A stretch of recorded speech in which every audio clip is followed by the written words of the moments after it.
Ikastolaren atzean ez dago erlijio, elite edo bestelako interes partikularrik bilatzen duen gizatalderik. Baizik eta euskararen eta Euskal Herri euskaldun baten aldeko konpromisoa duten eta komunitatea osatzen duten pertsonak, ikasleak, ikasleoiak, irakasleak, langileak eta gurasoak. Alegia, jakintzaren kasuan, Ordiziako herria.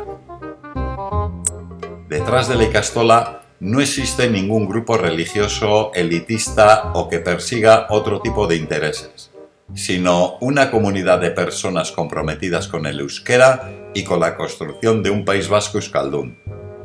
Alumnado y exalumnado, profesorado, personas trabajadoras y familias. En definitiva, el pueblo de Ordizia.